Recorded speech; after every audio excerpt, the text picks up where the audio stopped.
Good afternoon. Welcome to the MiddayMull for Tuesday, the 29th of November.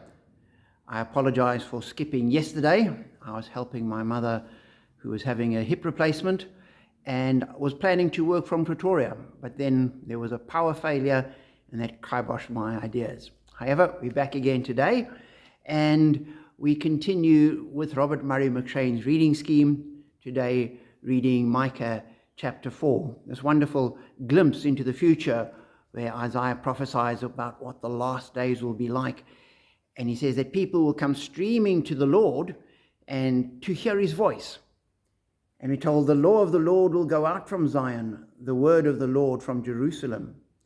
He will judge between many peoples and will settle disputes for strong nations far and wide. They will beat their swords into plowshares and their spears into pruning hooks. Nation will not take up sword against nation any longer, nor will they train for war anymore. And we have this wonderful picture of a peaceful world where there is no more violence. And it's something we can long for, and we can pray for, and we can strive for. But while I think we can bring some measure of peace, we're not going to get it right. There have been many organizations and people which have thought, if we can just get people to agree, we can have peace. And we've had the United Nations has tried it. The League of Nations tried it before that. There's been all of these ideas of how we can have peace. None of them work because we're dealing with fallen people, and fallen people are full of sin, and sin will lead to conflict, always. What Micah's looking to is a time when people will have stopped what they're doing and have turned to the Lord and have become subject to the Lord. And the word of the Lord will be the standard, and people will be following in his ways. And then he will bring in this time of peace. And until that happens, until he comes again in glory, we're going to have to keep on struggling. Now, that doesn't mean we shouldn't work for peace.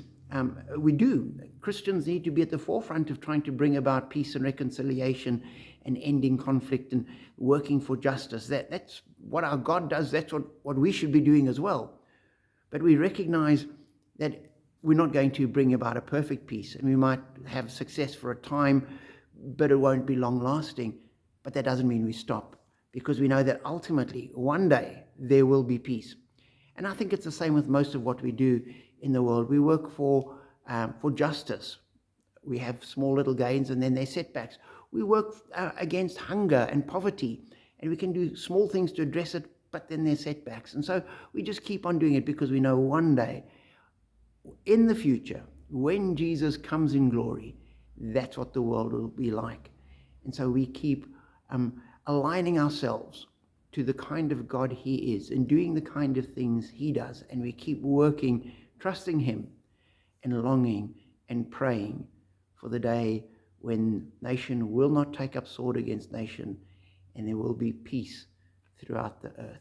So keep praying for that and keep doing the little bits we can for peace here and now. Be blessed.